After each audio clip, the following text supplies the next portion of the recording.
Oh, we're back. Can you guys hear me? 1 second. I gotta tweet it out. Oh, that's so funny.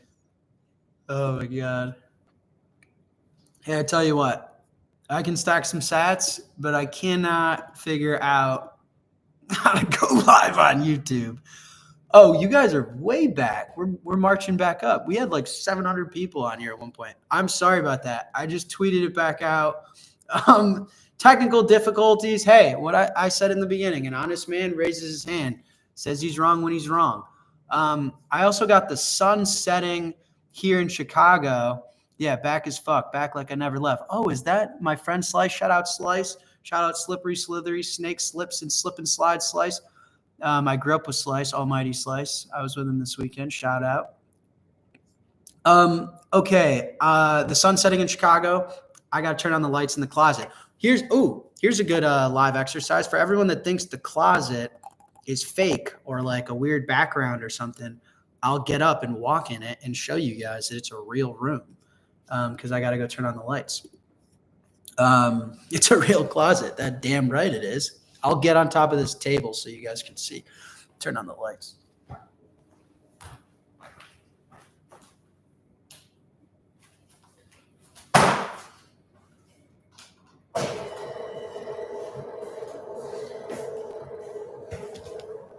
Oh, there we go. Real ass closet. Yeah, I do have another closet. My real closet is across the hall. All right. Sorry about that. Technical difficulties. We got everyone coming back in. I don't know what happened. I'm not a podcaster, or at least a very good one. So I'm sorry about that. I told you guys, a good man would just try and get better every single day, every single week. So next week it'll be back. I also got like my whole staff kind of out of office on vacation right now. So I'm on the ones and twos, doing the best I can. This is why I hire people, because I'm good at Bitcoin, but I'm not good at anything else. All right. I was getting fired up about America and the Bitcoin Strategic Reserve. Honestly, maybe it was meant to be that they cut me off, because I would have just kept going for years and years and years and years. So I got a bunch more questions written out. We've been going for about 30 minutes or so I got plenty of time. Where's Dollar Bill? Dollar Bill is celebrating his wife's birthday. His wife, aka Brooke, aka my stepmother. So they are out celebrating another year around this earth. Definitely worth celebrating. And Dollar Bill, for the record, is retired. He's been retired for a while. And so as much as he loves talking to you guys, he's on a beach with his wife. I respect that. Yes, happy birthday to Brooke, my stepmother, my lovely stepmother. Okay. What's to come with Strike? Any new features? Yeah, so I talked about bill pay on the Saifedean podcast. So for those that, let me move this so I'm looking at you guys. I got you on a monitor. There you go. You look a man in his eye. There you go. Okay. I talked about bill pay on the Saifedean Amoose Bitcoin Standard podcast. So you haven't checked it out, check it out. Saif and I hung out for, I think, an hour or two and talked about Bitcoin and kind of the profound change outside of just monetary that a new money, a hard money, the best money in human history should bring to society. So everything between time preference to health to societal norms. I mean, I'm a millennial. I grew up. I'm almost Gen Z, just on the millennial side. And what I've witnessed growing up and how Bitcoin will change everything that we know. I personally believe that. Saifedean believes that. So we have a conversation about that. And then at the very end, I talk about bill pay. And so I have bill pay on my Strike app. I've been using it to live on Bitcoin, and we'll be rolling that out to customers in the coming days, weeks. I think some of our customers may already have it. So that's definitely next big one. And I think we listen. I mean, I've talked about it. Strike, we're a business. I believe first of all, I believe in profitable companies. I think that a business should be a net producer to society, meaning they should produce more value to the world than they consume from the world, right? That's being a net producer. That's financially making the world a better place, right? Like fundamentally, being profitable, whether you're an individual or a business, if you're producing more value for the world than you're consuming from the world, you're making the world a better place. And so at Strike, we believe that before a financial imperative, we believe that's a moral imperative. We're here to make the world a better place. Financially, we're here to stack more sats, right, as a business. And so we try to only build things that we know people are going to use, that we know is sustainable, scalable, right, which of course means profitable. So we're very careful nowadays with what we build and what we want to give to our customers. And we think bill pay is a massive advancement in allowing people to own more Bitcoin. That's a lot of our products too. You know, I don't want to give away too much, but you know, there's another feature like borrowing, getting a loan against your Bitcoin so you don't have to sell it.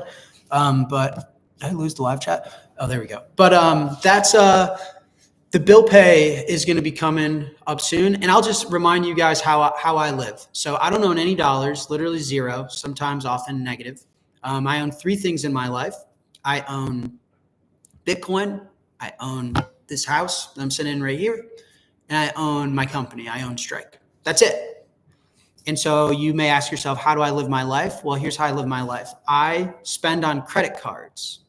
So the credit card is a great financial product because the credit card allows me to spend US dollars without ever having to own them. It's amazing. So I get to spend in the thing that only goes down and interface with the world. So take my girlfriend out to dinners, go have fun with my friends, go buy new hoodies, go buy Skylar's hat. I get to live my life normally. I don't have to compromise on my quality of life. I don't have to live on gift cards or only live in a certain town within the world that accepts Bitcoin. I just spend on credit cards, accepted everywhere, but I don't have to own dollars to do that. And then if I ever need to pay an expense, Strike it's basically a checking account. It's a Bitcoin bank account. And I just have sats on Strike. And when I need to pay bills, and pay off whatever it is, credit card bill, HOA, whatever that is, use bill pay. And so that to me is the dream. Listen, what does everyone want? Everyone wants a checking account that's resistant to inflation. Because we've gotten demand from customers like, you should launch a card. You guys should build a credit card. And, you know, to be honest, I'm not sure about that. You know, in order to build a competitive card, Strike would have to put like really nice airport lounges in every major airport. We'd have to give you guys more flights in Napa Valley wine than Amex, than Chase Sapphire, than Fidelity's credit cards. Those are fiat products. Like I'll give you guys a list of the credit cards I use. Like Fidelity has a 2% cashback on everything card that anyone can use. There's 3% cashback cards. The Gemini card will give you 3% cashback. Right? I mean, Amex will give you the most rewards in the world. You think I want to compete with Amex in fiat games? I mean, these banks and these people have access to the Fed, access to the money printer. I mean, why would we? Those are great products. I use these products. I'm swiping this card. I get to use it without owning any dollars. They're giving me rewards, whatever. What do I want? I want a Bitcoin financial institution that gives me the cheapest fees possible, that does everything the right way, and that allows me to pay the bill. That's it. That's where we want to be. We want to be in Bitcoin financial services. So no one's going to build a better card than Amex, than Chase, than Fidelity. I'm telling you guys that right now, straight up. But what we can do is give you a checking account where you can get your direct deposit. So get your direct deposit, all Bitcoin. Need to pay a bill, pay it from Bitcoin. What does that do? That allows our customers to own more sats. You know, people are talking about like, are you going to offer interest on cash and stuff? I mean, we can, but why are you owning cash? What are your returns on the sats? You know, Bitcoin's up over 100% over the last year. So if you're sitting in dollars, it doesn't matter how much interest you're getting on the dollars. You're getting way less sats. So I'm trying to build, you know, what the demand we've gotten from our customers. And listen, I've said this before. I love every single, Bitcoiner. every single Bitcoin founder, every single Bitcoin company. You also have to keep in mind a lot of our target customers are different. I know deeply who Strike customers are, their profile, what they're into, what they want from us, and that can be very different than other companies. And so people are going to do whatever they want, and I cheer on everyone. This is not a winner take all or winner take most market. There's plenty of room for everyone to win. So I throw no shade. But for us and what our customers want to own more Bitcoin. They don't like selling their Bitcoin. They don't like holding cash. They want products that allow them to own more sats. And so when I thought about it, how I got to living on Bitcoin, I had like my rainy day fund of cash at one point.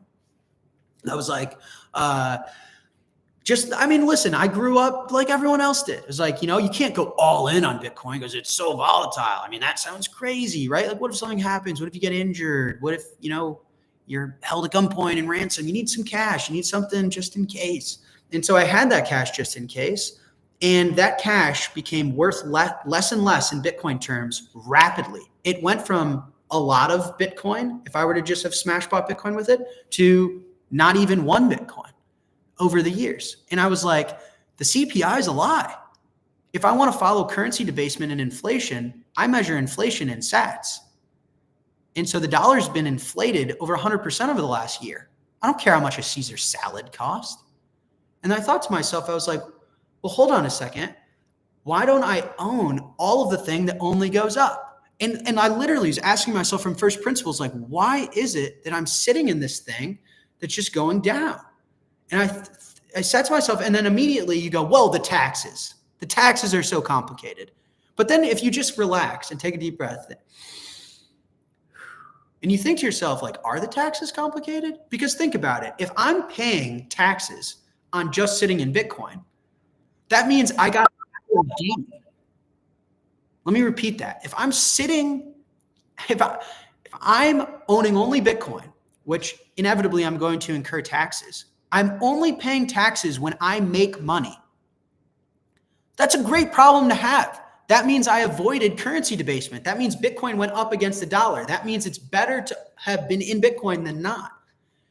And so if I'm sharing some of my gain, some of my profit of sitting in Bitcoin with the government because I have to, that's way better than have just been getting debased sitting in dollars. And so I thought to myself, well, the correct thing is to own as much Bitcoin as possible. Taxes is an annoyance from an accounting standpoint, but I build software for people for a living. I can solve this with software. I can have software that does all of the taxes and accounting for you, no problem. That's easy. But if that's what people need, then this isn't like philosophical or fundamental. People just haven't thought clearly about this. And when we talk to our customers, it's like, what does everyone want?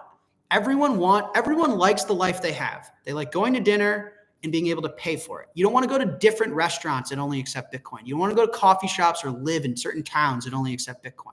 Maybe you have a family, you have a wife, you have a house, you have a favorite coffee shop down the street, you have a steakhouse down the road. You spend on your credit cards. They give you amazing rewards. When you go too early to the airport and you need to spend time, you go to the lounge that your credit card gives you access to, right?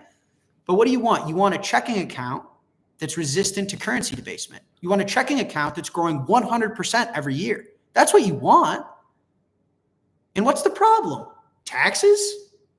I'll solve taxes for you. Taxes, whatever. It's accounting. It's easy. Software. Come on. What are we talking about? And so I'm hopeful that, bill pay on Strike can be, I'm really excited to go on CNBC, go on podcasts and really push it as like, why doesn't every single American have a Bitcoin checking account?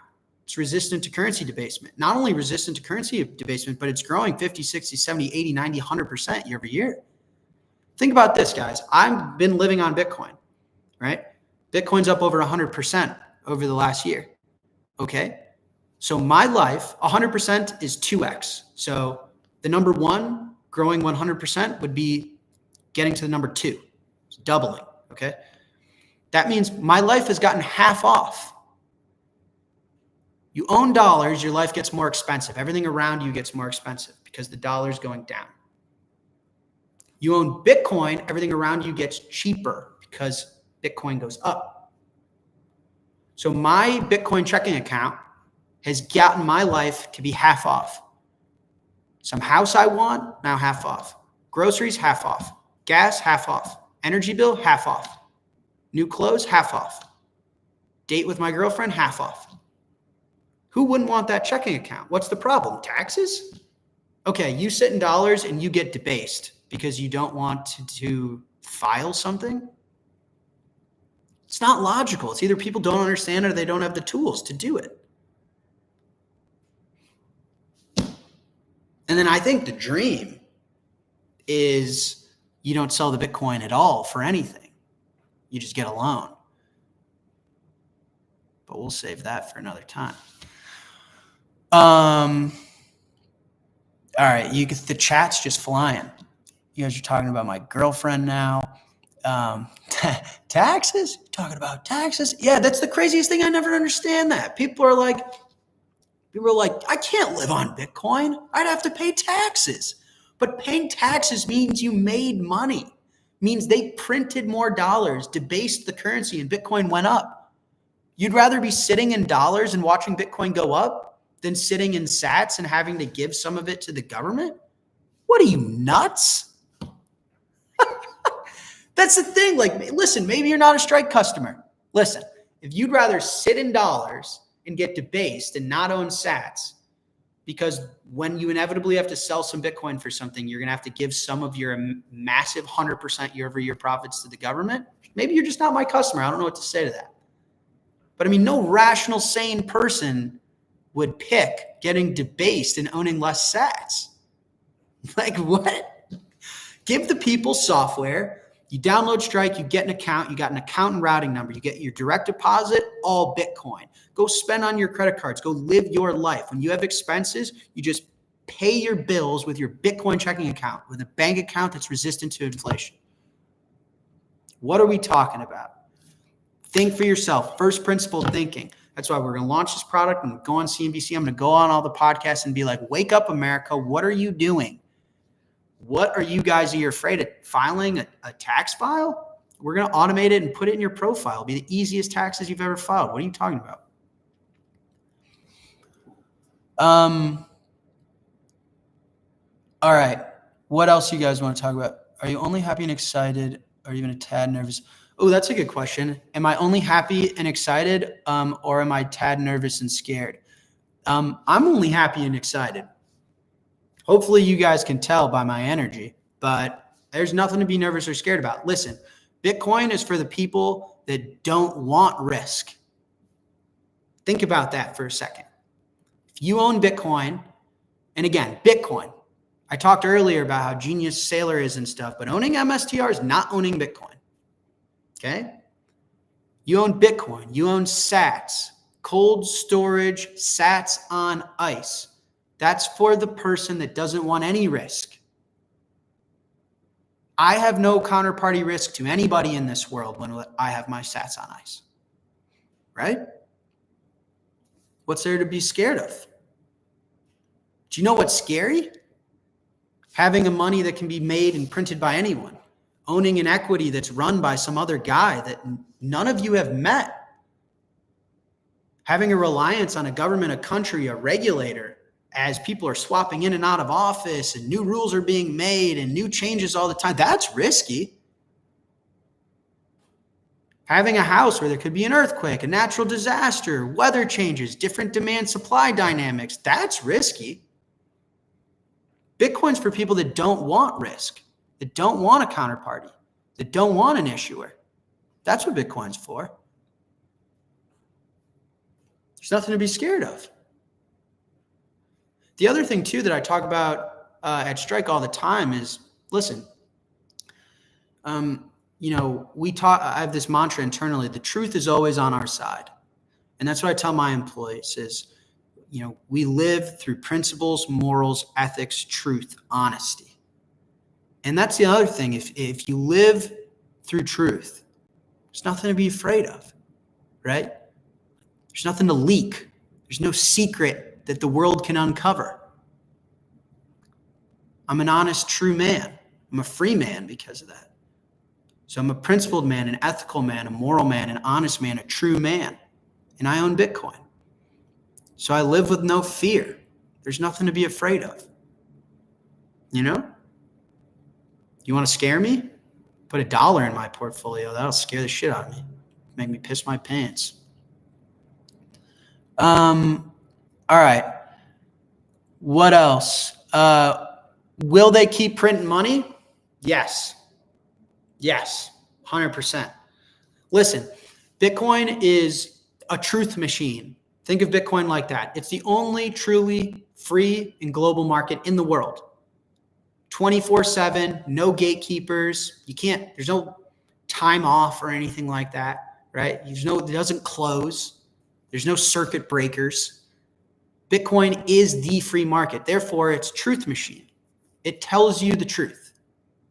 So do you want to know how the world is thinking about the value of the dollar? Open a Bitcoin chart, right? So will they keep debasing the currency? Yeah. And I mean, Trump also has said as much, by the way. Trump believes in weaker dollar. He believes in growth. I mean, he's talking about removing taxes. That's highly inflation. I mean, people are going to be buying all sorts of stuff, right? So, I mean, I think, listen, the goal for any government for that matter, but for Trump now specifically, since he's won, is you want asset inflation and not retail consumer index inflation. You want groceries and gas and energy and housing to be cheap.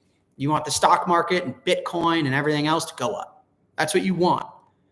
Now, can Trump engineer that? I have no idea. I don't care. But the weaker dollar, stronger exports, growth, that's Trump.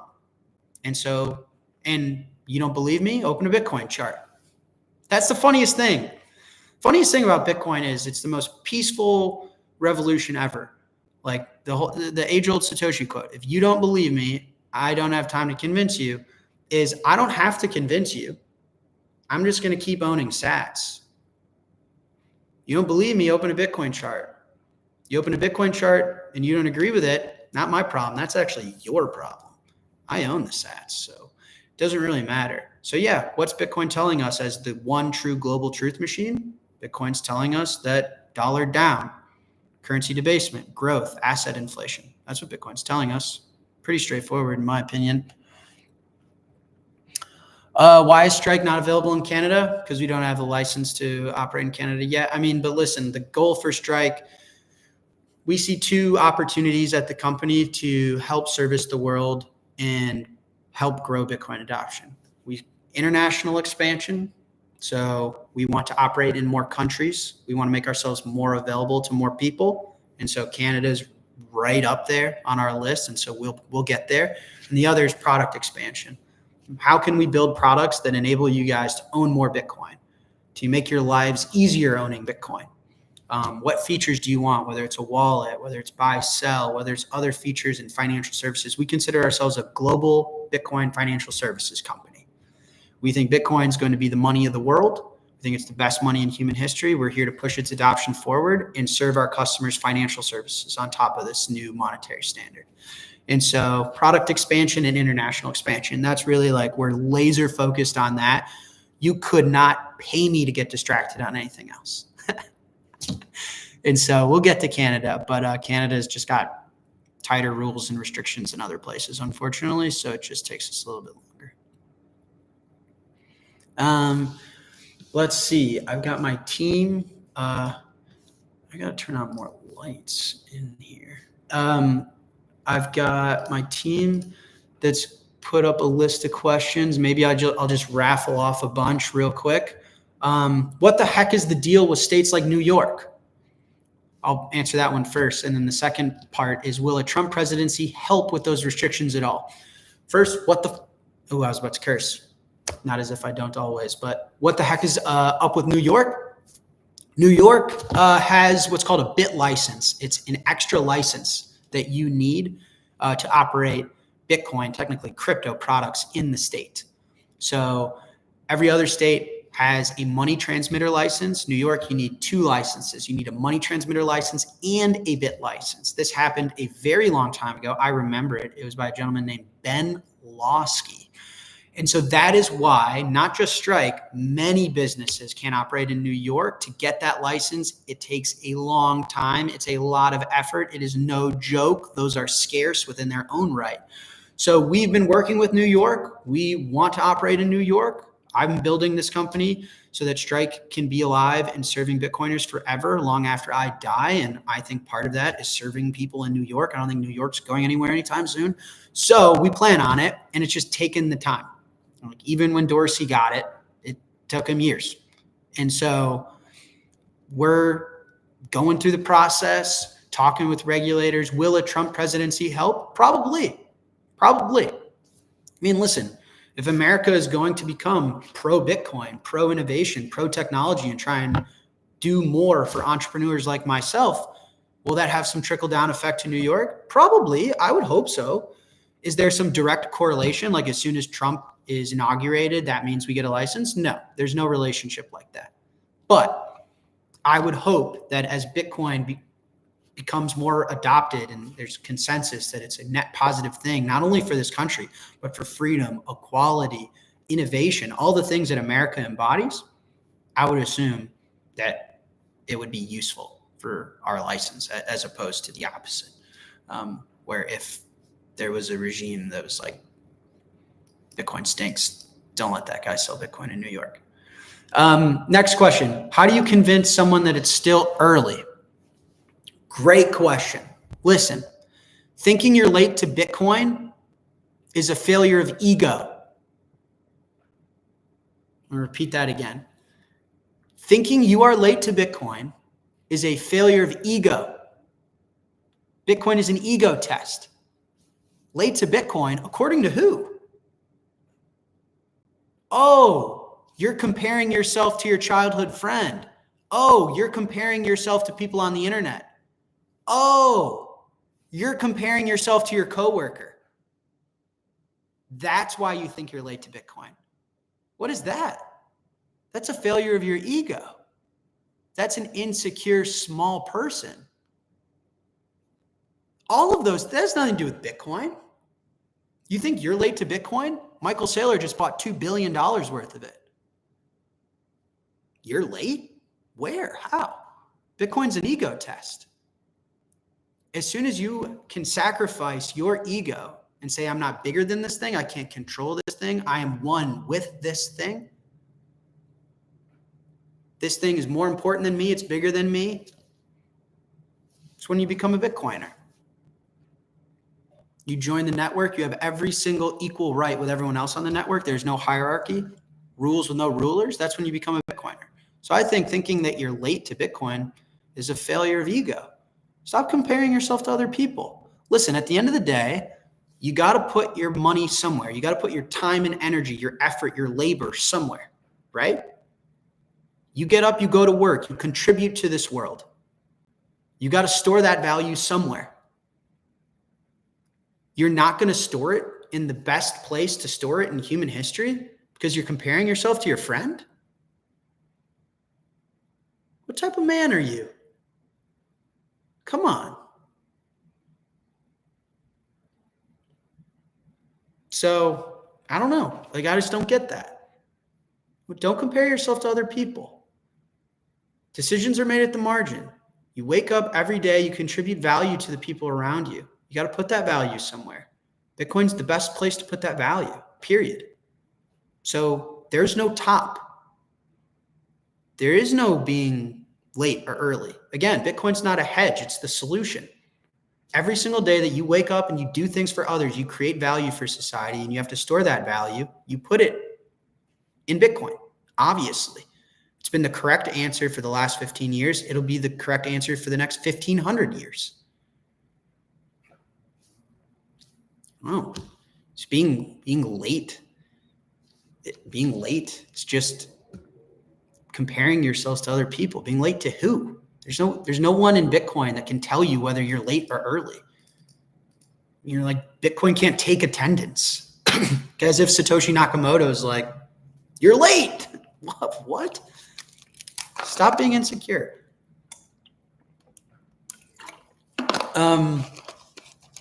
Okay. What else? How are you paying using bill pay right now? How can I do that right now? I am paying using bill pay right now because I'm the founder, CEO, president, and executive chairman of the company. Just kidding. Kind of. Because I got to test it. And so we're testing it right now. I think we're rolling it out to our customers. And so I would say within the next few weeks or so, you'll see a big announcement. If you guys want to be like an early beta tester, we've thought about this as a business of maybe collecting a bunch of our diehard customers that really support and embody our products, to put them in like some pilot or some beta. And so you guys can DM me or you can DM Strike on Twitter. And that's how I'm a really simple guy. If you care about our products and you support us and you want to test, you just reach out. And sometimes we just extend access to our products before we roll it out entirely that way. And so feel free to hit me up. But if not, you'll get it soon just through our official launch, which I think is weeks away because I'm already using it and it's great. I got to turn on more lights. 1 second. Proof of closet, real closet, not a background.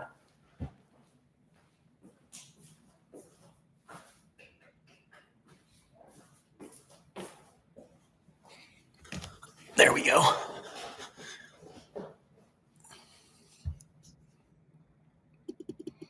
Imagine if I was a shitcoiner and I launched Proof of Closet. You know, there's people out there in this world that would buy that. That's a shame how far we've fallen. People got to eat more steak. That's the truth. What about living off of Bitcoin, but the price goes down in relation to fiat? Double taxation. Not so fast, my friend. I don't agree with that. If your Bitcoin is at a loss when you sell it, you're not getting taxed. You owe on a capital gain. So if you're at a loss and you have to sell your Bitcoin, then you don't owe the government anything. If you sell Bitcoin and you're in a profit, you avoided the ultimate tax, which is inflation, right? I don't know, maybe I'm not articulating it properly, but like the only thing worse than paying capital gain is being debased, is having your fiat. So you own sats and listen, as a company or an individual, I can't solve for Bitcoin's volatility. Yes. Some years Bitcoin's going to go up hundreds of percent. Some years Bitcoin's going to be down 50%. I can't solve for that. Let me tell you guys how I solve for it in my life. I only spend what I earn. I don't live my life at a loss. If I'm making $100 a week, I don't spend $1,000. In fact, I try to spend the least I possibly can. I mean, look at me. I wear comfortable clothes. I eat good quality food. That's about it. So live within your means, live profitably. That way, Bitcoin price fluctuations don't do much to your life. Then obviously you're going to want to finance things like a house. You're going to want to finance things like an amazing life for your children. And these are all things that hopefully take time. These are not frequent purchases for you. And you want your wealth to be appreciating in the best money in human history. But the way to solve for Bitcoin's volatility is don't be an asshole. Don't spend more money than you're making. Be a rational person. And when people say, well, like, I want more stuff in my life, well, be more valuable to the world. I love that. When people are like, I want more money. Why is that guy making more money than me?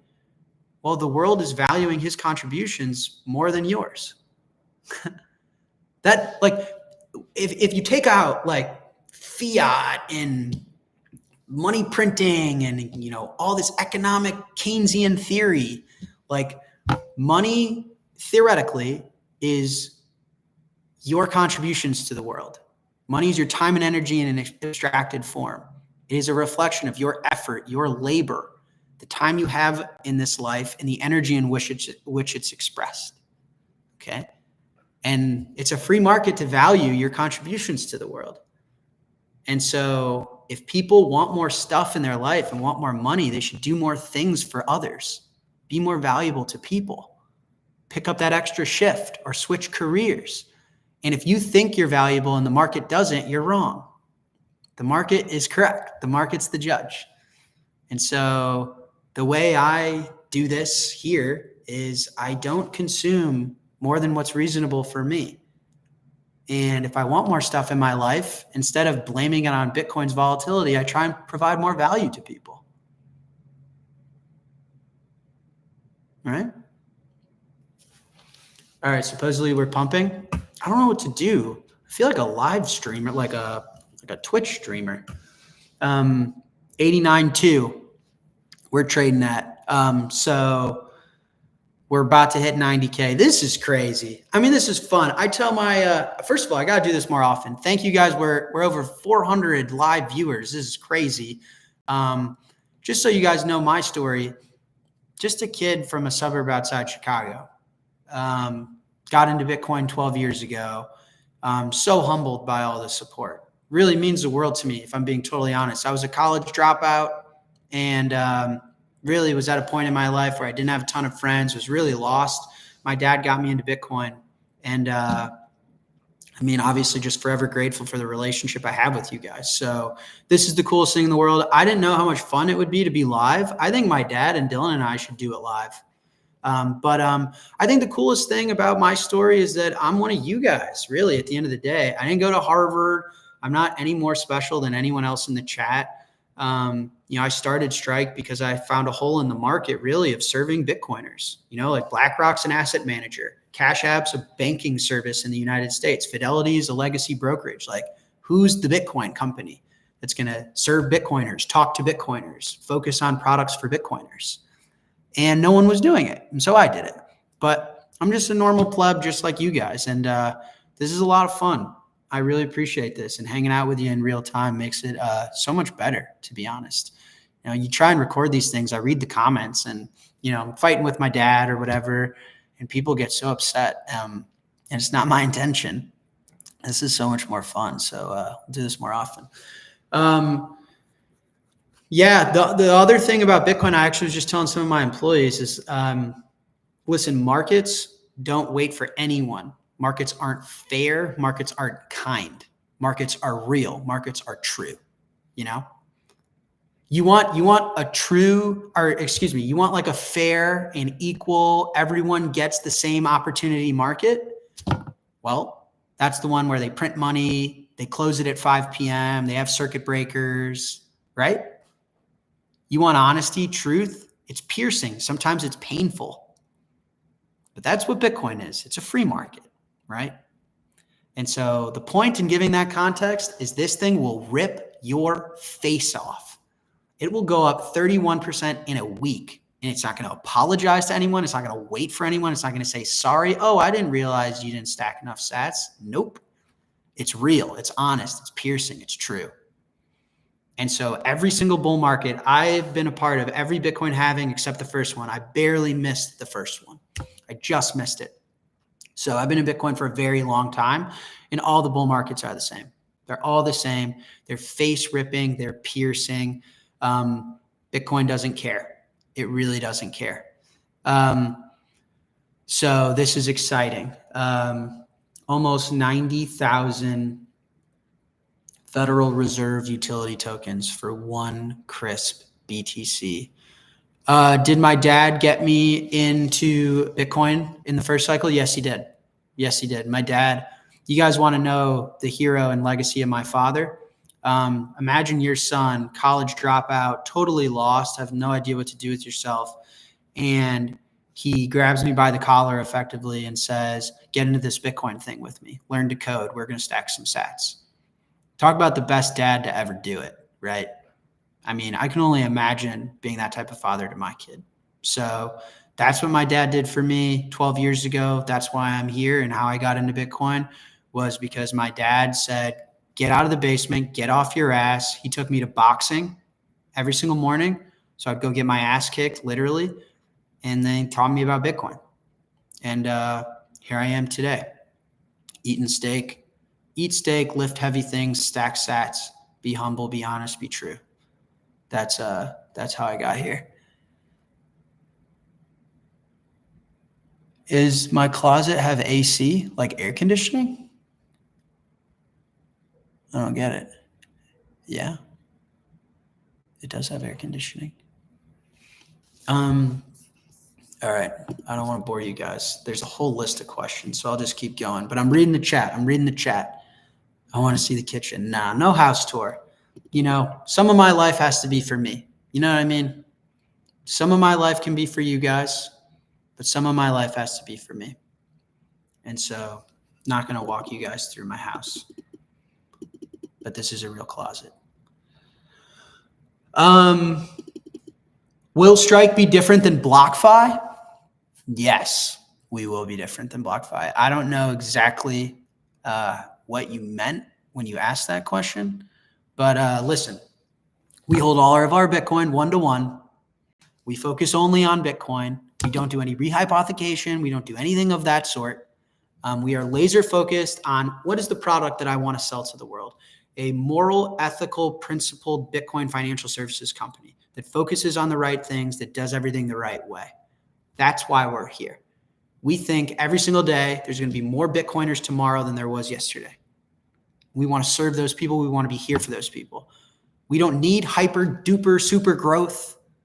I don't care what a venture capitalist thinks about me. I'm here to serve you guys and do it the right way. And I would say for those reasons, and then the downstream of what that means for the business, who I hire, how I run the company, we are very different than BlockFi. So if you have any specific questions about that, you let me know. But we could not be more different than BlockFi.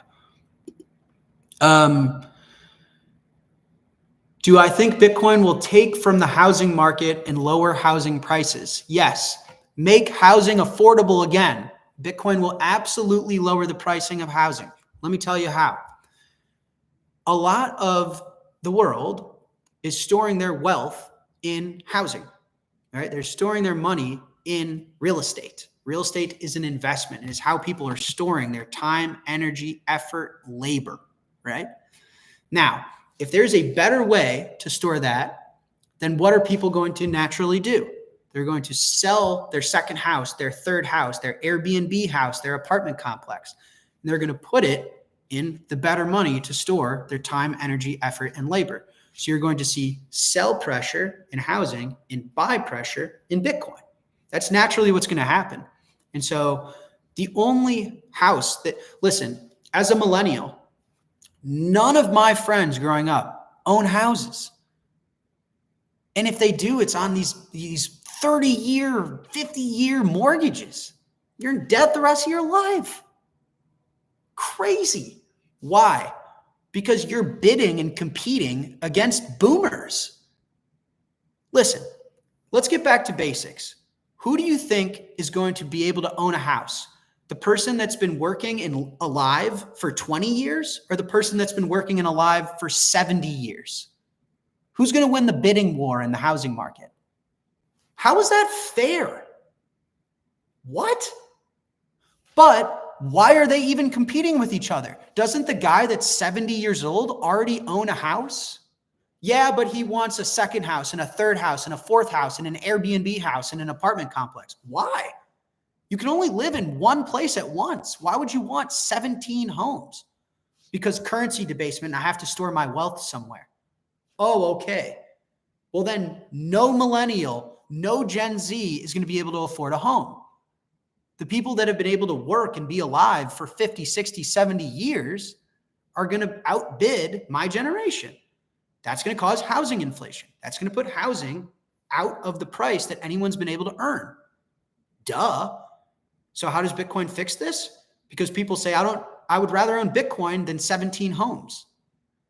Because my 17 homes are going up 2, 3, 4, 5, 6, 7% a year. Bitcoin's going up 100% a year.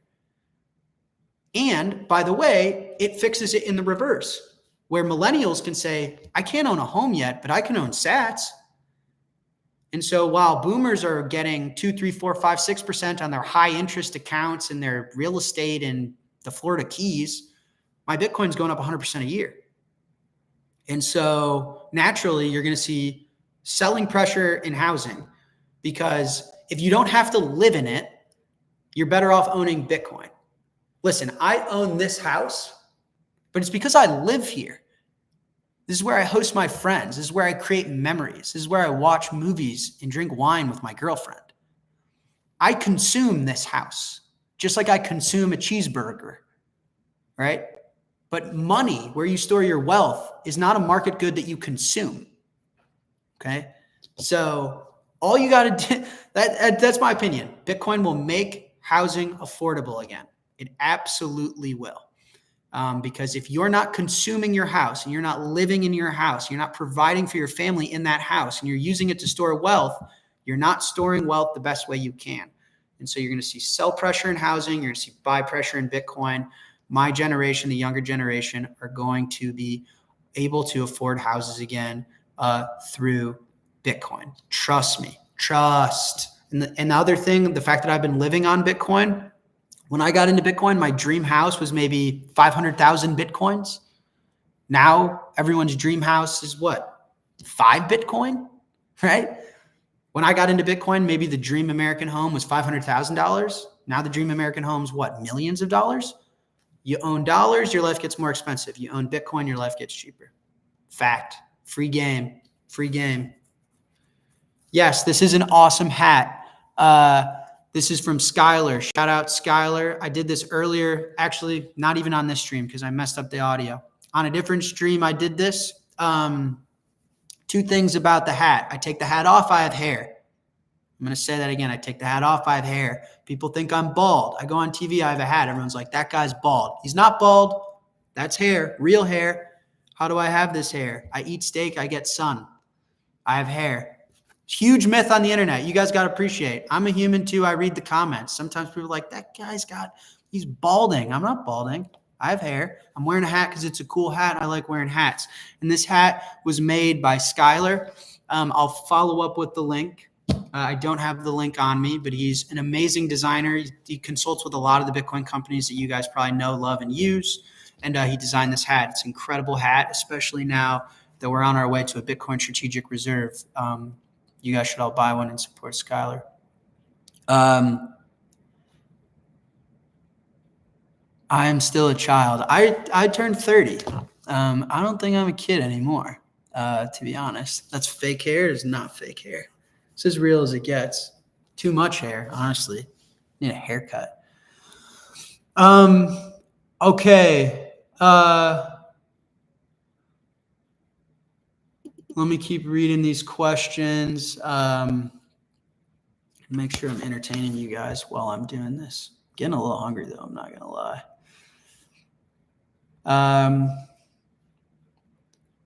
What would you do if you had to spend the next 3 months in El Salvador? I don't know what that means. Surf? Eat pupusas? El Salvador is a phenomenal country. Incredible leader, phenomenal country. Couldn't recommend it anymore. The first country to make Bitcoin legal tender. I think of El Salvador like the Latin American Singapore. I think that's what they're trying to do. I don't want to oversell it, but I think that's what they're trying to do. What do I mean by that? One, tough on crime. Very tough on crime, right? And I think at one point, for some reason, that was controversial, as if being tough on crime is a bad thing. But they're tough on crime. They don't want criminal activity being imposed on their citizens. And so tough on crime, very clean, very pro-technology and innovation, and very pro-hard money. Those 4 things, to me, is like Latin American Singapore. And that's what they're building. It's very clean. It's very free. Not a lot of crime. Obviously, they're very supportive of Bitcoin and welcoming of Bitcoin and buying Bitcoin every single day as a country. And then they're very innovative with technology. Very favorable tax treatment, very favorable regulation. So I would say huge thumbs up to El Salvador, one of the best places in the world. I love visiting. It's a beautiful place run by beautiful people. And if I had to spend 3 months in El Salvador, which, by the way, I have spent 3 months in El Salvador, I would probably do what I did last time, which is I would go surfing. I would get a lot of sun. I would hang out with the locals.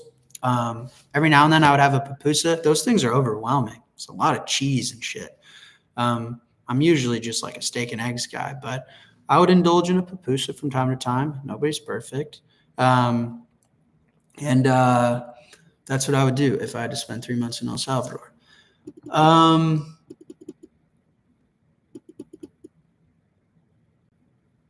Let's see. Jack. Oh, geez, this one breaks my heart. Jack, your boy lost half a Bitcoin on trusting Celsius. How can I bounce back from that? Or do you have any advice to give for those that feel they don't have enough?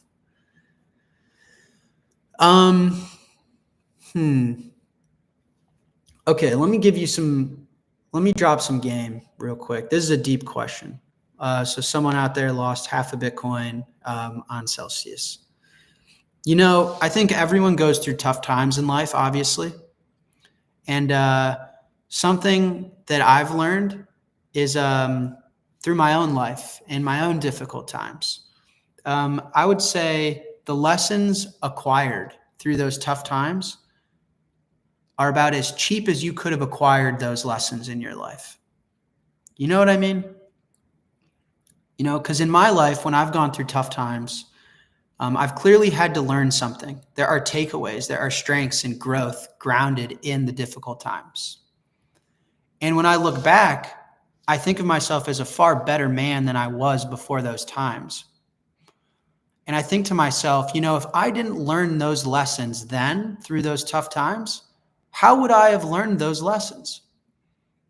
And I think I acquired those lessons, those life lessons, those lessons about myself, about love, relationships, whatever it is, about as cheap as I possibly could have. Because if I didn't acquire those lessons then and I didn't learn those tough things then, I would have had to learn them later. And it probably would have been a lot more expensive on myself and those around me. And so for one, just a general principle, I think the depth of a man to the downside shows the potential of a man to the upside. There's a direct correlation to how low you can go as a man or a woman or as a person to how high you can be. And so for one, it sounds like you had an expensive lesson, but I would have rather you lost half a Bitcoin back then than half a Bitcoin today. And so you had stuff to learn, and hopefully those as cheap as you could have acquired those lessons. I mean, in hindsight, it sounds like you learned a lot and you learned it quickly, which is incredible for you. At least that's the experience I've had. And then on the advice for those that feel like they don't have enough, listen, I feel like I don't have enough. Sailor feels like he doesn't have enough. Nobody has enough Bitcoin, right? Like if money is your time and energy in an abstracted form, nobody has enough time and energy. I want to live forever, but I can't.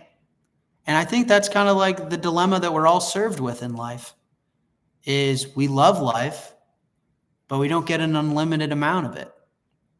It's the blessing and the curse. The fact that we all know we're going to die is what makes our life valuable in the first place. All right. I know I'm going to die.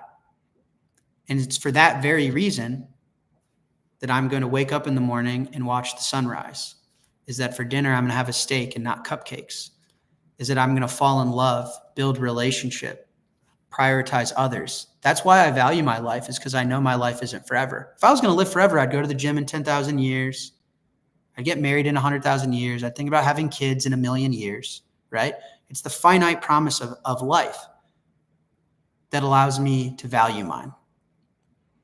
And it's the same is true with money. If there's infinite amounts of dollars, how are you supposed to value your paycheck right now? But it's that finite promise of Bitcoin, which gives this duality that's so beautiful, is I'll never feel like I have enough. But at the same time, I'm able to really, truly appreciate the sats that I have. Free game. So I don't know, man. Life's tough, but the tougher life is, I think it shows the ceiling that a man can have.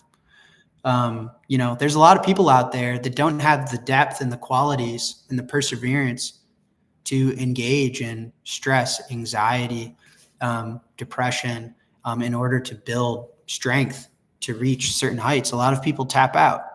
They don't challenge themselves in their career. They don't challenge themselves in relationship. They don't challenge themselves in family.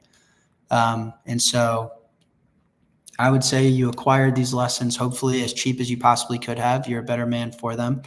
And don't be too hard on yourself. No one owns enough Bitcoin. There is no top. How much Bitcoin have you missed out on, considering you've been in it for so long? Have I missed out on? I also don't know what that means. Either you guys got to write questions with more words in it so that I can understand what you're trying to tell me, or I got to be better at reading this. Probably both. How much Bitcoin have I missed out on? I'll tell you guys some funny stories of spending Bitcoin back in the day and stuff. I have a painting. Actually, let me go grab it. I have a painting that spent 6 Bitcoin on this painting long time ago. So I think the painting in US dollar terms was like $300-400. But in Bitcoin terms, today,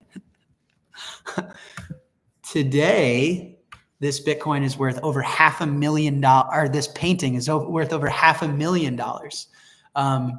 Pretty hilarious, obviously. So I'm going to get the painting real quick and I'll show you guys, some early Bitcoiner stories. 1 second. I got to go run to my real closet. That's where the painting is.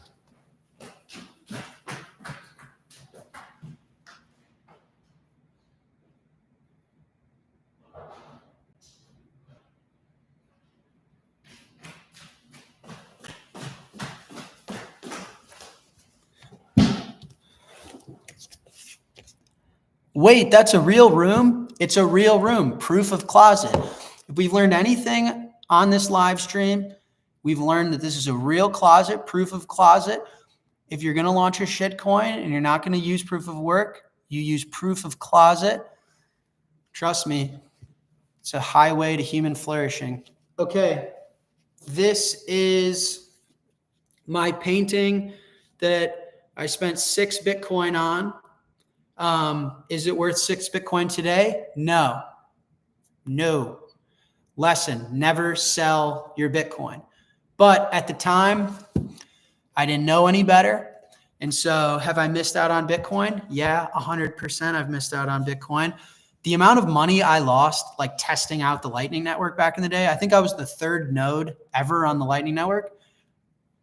And so Bitcoin would get lost in channels all the time. And at the time, I was like, oh, it's only 0.1 Bitcoin or whatever. But now 0.1 Bitcoin is like 10 grand.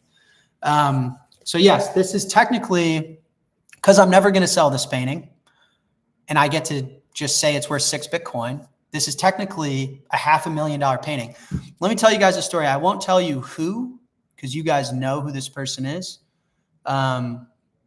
So won't name them to spare their embarrassment. Potential embarrassment. Maybe they're proud of this, but I was roommates with a person once upon a time, and this roommate of mine would bring home people from the bar that he would do adult things with at night.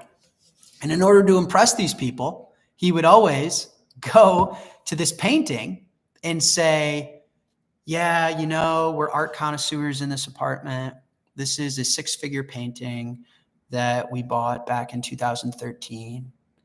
And I would be sitting there working on the Lightning Network in my room and laughing like, that's not a 6-figure painting. That's a $300 painting. But technically it's a 6 Bitcoin painting. And this guy is trying to impress women by talking up this painting that is just Dorian Nakamoto. Like, what is this guy doing? And so that's a true story. There's a lot of rumors saying that it's Dylan. Can't confirm or deny that. But that is that is a true story about this painting. So that's an example of Bitcoin I missed out on from back in the day. But there's all sorts of crazy stories I have. There was a service called One Broker back in the day that allowed you to copy other traders. So there was this trader that was just a very good trader. And he was making a ton of money, and you could see that. And so we would copy his trades, and I must have made many, many Bitcoins just doing nothing, copying this guy's trades. And back in the day, that was like, wow, I'm making like a couple $100 a week. But obviously, if you held those Bitcoins, made a ton of money just copying this guy. So tons of crazy stories from a decade ago. I actually have a friend of mine in the chat. He's Almighty Slice. If you guys can see him in the chat, I grew up with Almighty Slice. He's a close friend of mine, and he can vouch for me. And that I've been talking to him and all my childhood buddies about Bitcoin for a very, very, very long time. So anyways. All right.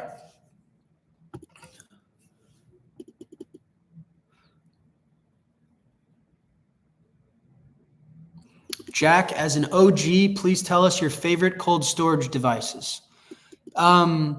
My favorite cold storage, I would recommend Cold Card. I would recommend at this point Cold Card.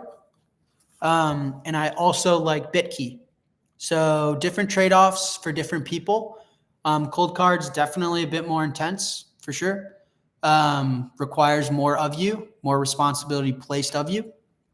But BitKey from Block, I think, is a phenomenal way to hold your Bitcoin for someone who's a little bit more new. Why not Blockstream Jade? Blockstream Jade is also great. I mean, listen, the question said pick one. What do you want me to do? Gun to my head.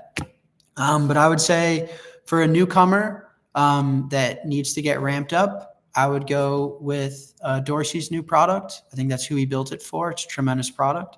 And then I think NVK has done an awesome job with Cold Card, and couldn't recommend it enough. Seed Signer and Jade is also really good. I mean, you guys know. Why'd you ask me if you know the answer? Just kidding.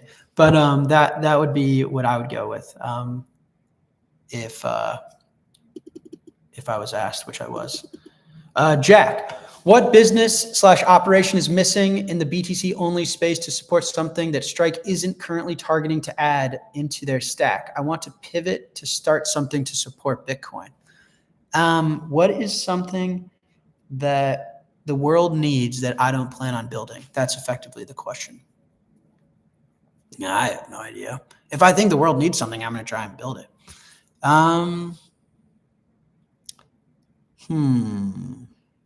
Good question.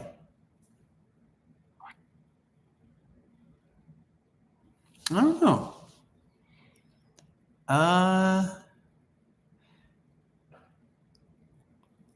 Yeah, maybe note on the phone. That's a good one. Maybe non-custodial products, I will say. But that's the thing. You know, eventually I would love to build non-custodial like wallet products for our customers, but it's certainly not an immediate focus of ours. Our focus right now is financial service provider. We're regulated, we're compliant. We want to be the company in the market that's focused on Bitcoin, focused on Bitcoiners around the world and serving you guys financial services and not being distracted by anything else. And for that reason, the non-custodial doesn't fall directly in that bucket, isn't a super, super, super priority of ours. So I would say if you're able to do that, I think the market and the community would value it tremendously. I think there's a massive hole in the market there and not something that we're going to focus on in the near term. Eventually, though, I would love to. But building a business and serving you guys is all about focus. It's really all about focus. Okay. Jack, can you say anything behind closed doors discussion around Jason Lowery's breakthrough thesis? No, I can't. Next question. I've been a striker since day one. I also use Fold and River. On top of DCA and bill pay, will Strike get to a point where I can use a debit card and store quote unquote cash? I talked about this on the old stream that I ruined the audio. I'll repeat it though, just a summarized version, but you guys can go, and this is all on YouTube, I assume, so you guys can go clip this and stuff. Listen, first of all, I'm a fan of every Bitcoiner, every Bitcoin entrepreneur, every Bitcoin company. Not a winner take all, not even a winner take most. Plenty of room for all of us to win, in my opinion. So these are great companies and great people that built and run them. For us, you know, when we look at building a card, it's, when we talk to our customers, they're getting access to really nice airport lounges with their card. They're getting access to a lot of Napa Valley wine. They're getting access to a lot of free flights. I'm competing against Chase, against Fidelity, against Amex in card and card rewards is extremely difficult. There's cards out there you guys can use. It's 2 to 3% cash back on everything. Why would you use a prepaid debit card? I use these products. I like these products. These products get me more sats. So when we thought about where we want to build products and deliver innovation for customers, it's let's do things like bill pay, because Amex is not going to let you buy Bitcoin cheaply and securely on their platform and pay your Amex bill yet, probably ever. We can do that. And I do that today on my Strike app. Obviously, people that need to spend their Bitcoin wealth, our customers want access to the wealth that they're building in Bitcoin, but they don't want to sell their Bitcoin. And another way to say that is get a loan. And so these are the type of products we've looked into. Can we offer all this other stuff? Absolutely. We want to be one of the most customer-focused companies in the world, not just in Bitcoin, in the world. And so we really pride ourselves on having conversations with you guys. We want to be transparent. We want to be accessible. Having live streams like this is like a hallmark of who we want to be. We want to be accessible, transparent with you guys, have a relationship with our customers, and build exactly what you want. And so at the end of the day, if I'm wrong on this, then I'm wrong. But the more we've talked with customers, we realize customers aren't going to use a prepaid debit card over their Amex, or why would they? You're going to get the most rewards from the most fiat companies that's ever existed. But if you can have a Bitcoin checking account to pay your bills, then you should. And, I personally don't recommend holding any cash. Why would you? If we build a product where you can go all in on Bitcoin, then you should theoretically. So anyway, that's kind of like where our head's been at. And again, these companies, we can have different customers too. Like our customers, we call them maximalists internally. That's who they are. They want to own the most Bitcoin possible. They want products that allow them to own more sats. And I don't think our customers want us competing with Amex or with Vanguard and interest rate accounts or anything like that. I think our customers want us delivering Bitcoin native financial tools for them. But again, I could be wrong. So we'll continue to get feedback from you guys. But like things like bill pay, I think we're really excited to roll out. I'll walk through it, like the credit cards I use and how I do it. Bitcoin's up over 100% over the last year, so my life's gotten half off using our products. It's unbelievable. Okay. Jack, do you worry about Bitcoin supply being so low that Strike will go out of business? No, I don't. Listen, Strike is a Bitcoin financial services provider. We provide products and sell services to our customers predicated on Bitcoin being money. And so as long as Bitcoin is money and we are good at listening to customers, at building software, at being honest, transparent, integral, then we should be in business. We also stack sats. We're a very profitable company. We're growing. So we have monthly cash flows where we turn around and we buy Bitcoin. So we have a Bitcoin strategic reserve of our own. And we plan to continue to build the business and invest in opportunities to serve you guys through that. So Strike's in a tremendously healthy spot, the healthiest it's ever been. And I am very excited about being the CEO and founder of this company because I think Bitcoin's the best money of all time, and it will be more valuable to the world tomorrow than it is today. And I think that'll happen for the rest of my life. And we plan on servicing people, products, and services that need them on top of this new monetary base. So no, not a concern whatsoever. By the way, real quick, just like the pretext of this question, the Bitcoin supply being so low, there's no such thing. Just to be clear, it's not as if Bitcoin is like stocked up on a shelf and once they run out, then like the store closes. If you want more Bitcoin, you just bid a higher price. Like, let me tell you guys something. If the Bitcoin supply runs out entirely and no one can buy any, I'll sell someone a Bitcoin if I get the Chicago Bulls in return. Right? So it's a market. There's no such thing as like people are going to need to buy and sell Bitcoin.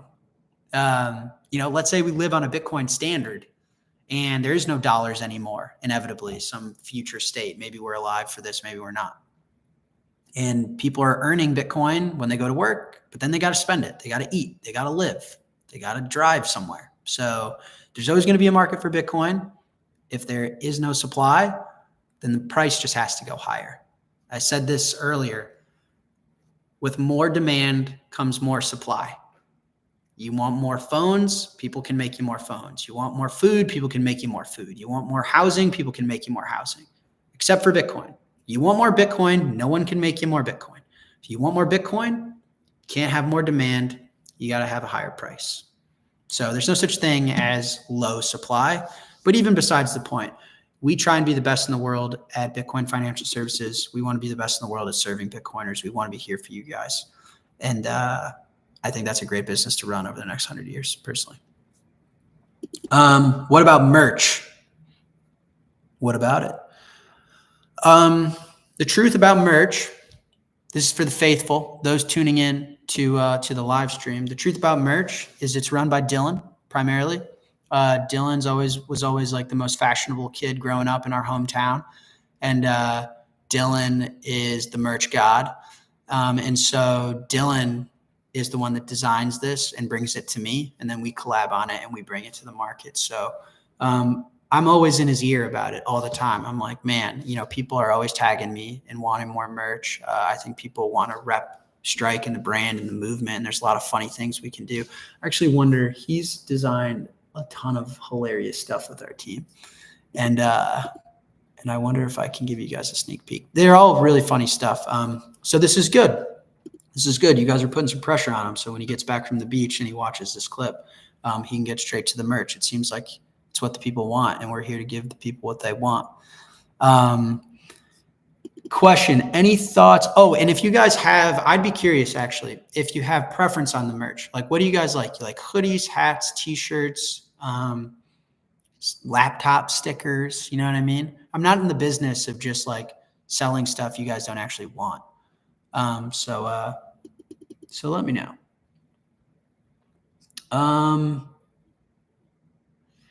Jack, do you think sports teams in the US will eventually own Bitcoin, NFL, NBA, etc.? Yeah, absolutely. Listen, money, again, is just your time and energy in an abstracted form. Time and energy, these are the currencies of the universe. These are things we all have innately. Every individual, every business, every family. And so if money is your time and energy in abstracted form, Bitcoin is the best money in the history of our species, then everyone is going to need Bitcoin. So why would an NBA team store their time and energy, their effort, their labor in something else? Wouldn't make sense to me. So that's the unique thing about Bitcoin is it's a product that everyone in the world wants. It's solving a problem that everyone in the world has. So we're not talking about like a new flavor of a cookie. We're not talking about a new transportation. I mean, we're talking about new money, which is applicable to everyone in the world, solving a problem that everyone has. I mean, the size of this thing is hard to fathom, seriously. And so, yes, every single person, corporation, charity, everyone needs Bitcoin, whether they know it or not. That's why I'm doing this live stream, for example. Right? Cool. Okay. Any timeline for Strike Japan? I said it earlier. Our focus is product expansion, international expansion. We want to serve every single person on this planet, or at least give them the choice of that. Whether you guys want to be a customer or not, it's up to you. But that's our goal. And so we'll get there. Certain markets have different rules, and obviously we can only do so many at once. And then product expansion I talked about is we want to invest more in servicing the Bitcoiner. And so I've given you guys some clues and hints as to what customers want from us. But, at the end of the day, you guys are my boss. So you guys will tell me where we need to launch, and you guys will tell me exactly what products we need to build, and we will do exactly that. Cool. Okay. We're reaching the top of the hour. I started streaming at 5 p.m. Eastern. We're coming up on 6 p.m. Eastern. So I'm going to cut it at the top of the hour. So I got 7 minutes left. Ran through a ton of those questions. Shout out to my team who's watching that put that together for me. I appreciate you. And I'm just going to hang out with the chat for the last 5 minutes or so and answer any questions you guys got. And then you can hear it in my voice a little. And then I'm gonna go eat dinner and get back to work building you guys products. What's the Bitcoin price? This is so much fun. Just want to say thanks again to you guys. This is just, I can't believe it sometimes that the support you guys give me and the bond that we all share as Bitcoiners being on this mission together, making the world a better place. It's just so cool. So really, really appreciate you guys. Tell Dollar Bill we miss him. It is awesome to see all the love my dad gets, and I know he really appreciates it. So I will tell him. I'm sure he'll watch this. And yeah, if you guys don't mind in the chat, I'll wish Brooke, the Bitcoin mom, a happy birthday. It's not her birthday today. I'm not going to dox her exact birthday, but recently it has been her birthday, and they are celebrating. All right, Bitcoin is at $88,703.52.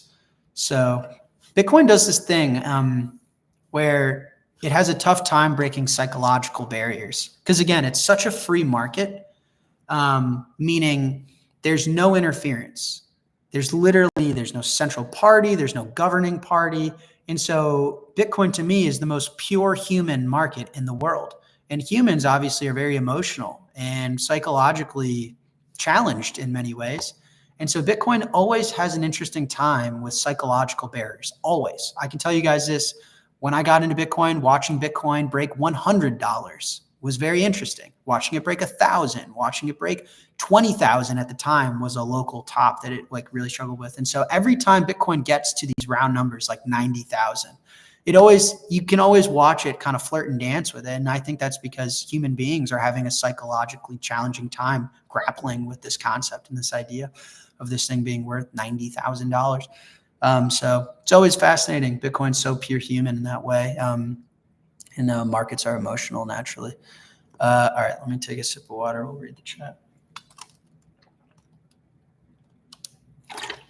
Oh, man. Free Ross, absolutely. You know, if there's one Trump policy, as much as I would love to see a strategic reserve, as much as I would love to see a lot of things followed through by the government and the new administration, if I could ask Trump of one thing, it's to free Ross day one. He's served his time. And I think as a community and as a people, we should hold Trump to that promise. So I'm thinking of Lynn, the whole family, Lynn being Ross's mom, thinking of Lynn, thinking of the family. And obviously we're all thinking of Ross, and hang in there, Ross. I think we've almost got you home. And we're going to hold Trump and the government to that. So it's just unbelievable too that this community has had his back. He's a hero, if you ask me. Nobody's perfect, but we live in a world of heroes. And in my opinion, Ross is a hero. What else? Where's the best steak in Chicago? My grill. I love cooking my own steak.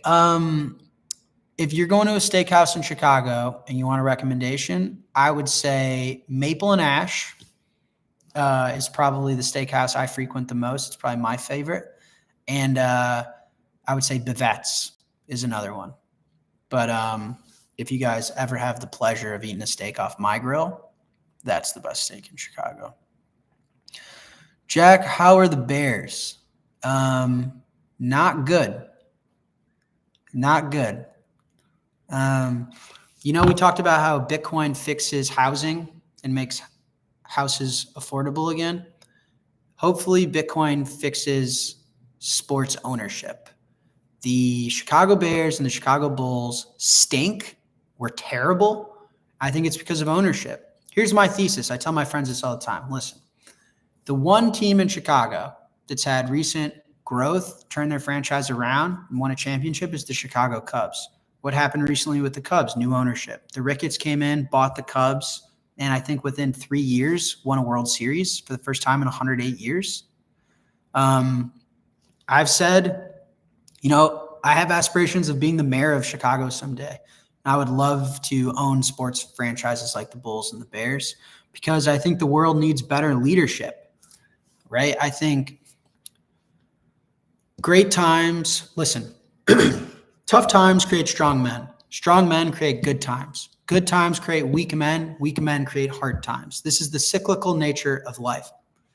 And I think what we're living through is kind of an unwind of World War II, where World War II was won for America by a bunch of strong men. And those men were strong because they were born out of tough times. Tough times created those strong men in America. And those strong men won the world wars, fought for freedom. And then on top of that, created great times for the United States post-World War II. Lots of growth, the baby boomers, right? Lots of growth, lots of human flourishing, lots of flourishing in America. And those great times created weak men. I think we've been infected with a lot of weak leadership. It all starts from the top, whether it's a family, yourself, a company, a country. It's all about leadership. Starts at the top.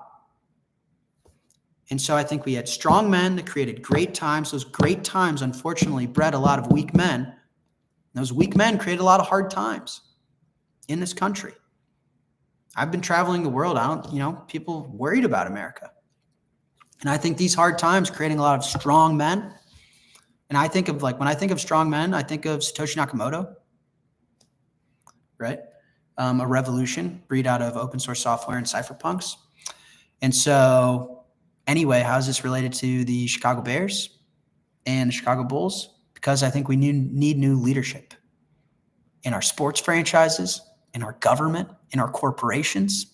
And I am hopeful that America is going to have a breeding of a renaissance because a lot of tough times, whether it's inflation, whether it's war, have bred a lot of strong men, a lot of cypherpunks that are ready to get to work and build the world that we want to live in and that I want my kids to live in. My dream is to be a dad at the end of the day.